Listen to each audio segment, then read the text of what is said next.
सुंदरवन के जंगल में सोनी नाम की चिड़िया अपने तीनों बच्चों के साथ रहती थी। वो अपने घोंसले में बैठी ही थी, तभी जोरदार तूफान की वजह से उसका घोंसला जोर से हिलने लगता है और वो टूटकर पूरी तरह बिखर जाता है। मम्मी, इस अचानक से आए हुए तूफान की वजह से हमारा घोंसला पूरी तरह से टूट गया है। अब हम कहाँ जाएंगे? तुम चिंता मत करो मेरे बच्चों, मैं तुम्हारे लिए नया घोंसला बनाऊंगी और जब तक नया घोंसला नहीं बनता तब तक मैं तुम्हें लाडो मौसी के यहाँ छोड़ आती हूँ। नहीं नहीं मम्मी, हम आपके साथ ही रहेंगे और आपको घोंसला बनाने में मदद करेंगे। नहीं बच्चों, अभी तुम बहुत छोटे हो, इसलिए घोंसला मुझे ही बनाना होगा। दूसरे दिन सुबह सोनी चिड़िया लाडो मौसी के घर जाने के लिए निकलती है। लाडो चिड़िया का घर दूर दूसरे जंगल में था, इसलिए वो अपने साथ बहुत सारा अनाज लेकर चली जाती है। सोनी चिड़िया लाडो मौसी के जंगल में पहुंच जाती है।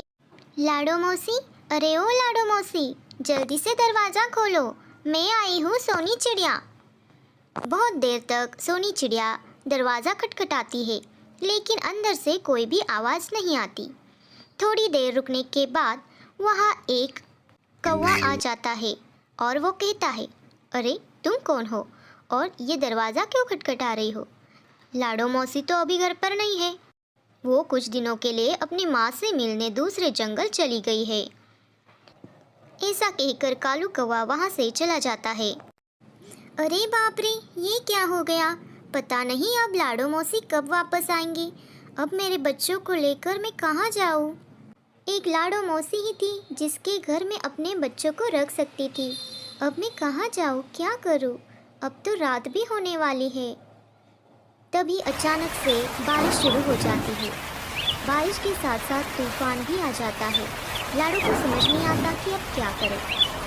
लाडो उड़ते उड़ते अपने बच्चों को लेकर पास ही एक घोंसले के पास चली जाती है और दरवाज़ा खटखटाती है। कोई है अंदर?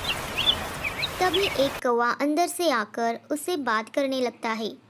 अरे कौन हो तुम और यहाँ क्या कर रही हो? भैया जी, मेरा नाम सोनी चिड़िया है और ये मेरे 3 बच्चे हैं। हम इस जंगल में लाडो मौसी से मिलने आए थे, लेकिन लाडो मौसी अभी घर पर नहीं है और बारिश भी आ गई है, तो क्या आज रात के लिए हम आपके घर में रुक सकते हैं? अच्छा ठीक है, लेकिन मुझे मेरी पत्नी से पूछना पड़ेगा। अगर वो हाँ कह दे तो तुम मेरे घर पर रुक सकती हो। रुको यहाँ, मैं पूछ कर आता हूँ। अरे क्या हुआ? कौन था दरवाजे पर? अरे भगवान, बाहर लाडो मौसी की कोई रिश्तेदार आई है और वो हमारे घर पर पनाह मांग रही है।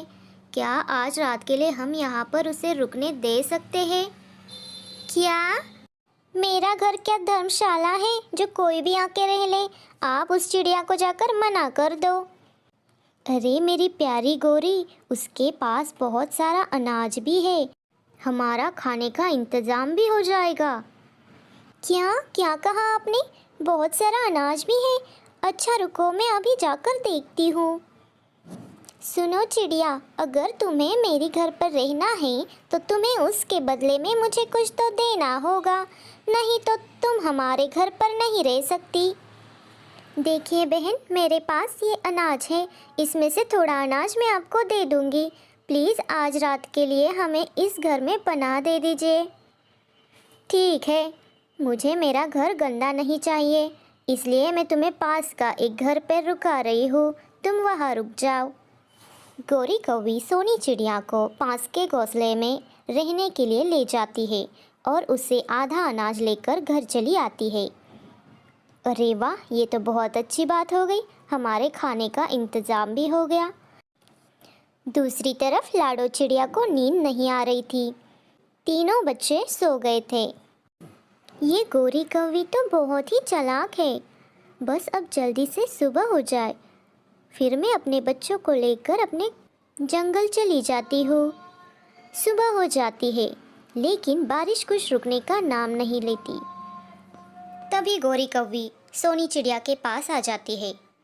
सुनो रे चिड़िया, आज भी बारिश नहीं रुक रही है, तो अगर आज भी तुम्हें यहाँ रहना है तो बचा हुआ अनाज भी तुम्हें मुझे देना होगा। लेकिन बहन जी, कल ही मैंने आपको आधा अनाज दिया था और हमारे पास अभी उतना ही बचा है। मेरे बच्चे क्या खाएंगे? वो तो भूखे ही रहेंगे। वो सब मुझे नहीं पता। अगर देना है तो दो, नहीं तो निकलो मेरे घर से बाहर। नहीं नहीं, बाहर बहुत बारिश आ रही है। रुको, मैं आपको वो आधा अनाज दे देती हूँ।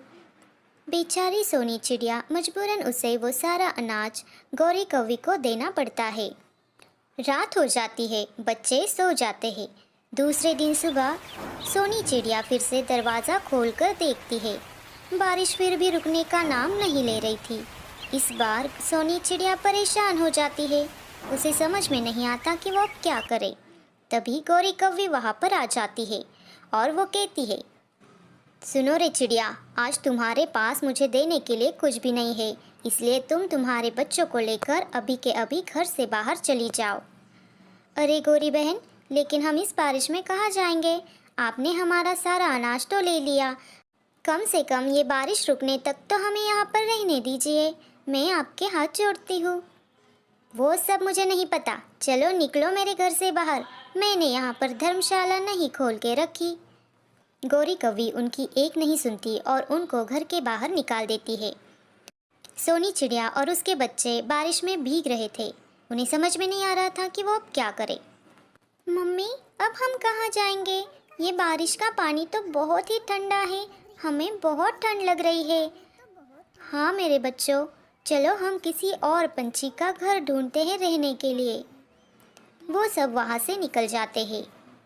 थोड़ी दूर आकर उसे एक और घर नजर आता है। उस घर के पास सोनी चिड़िया जाती है।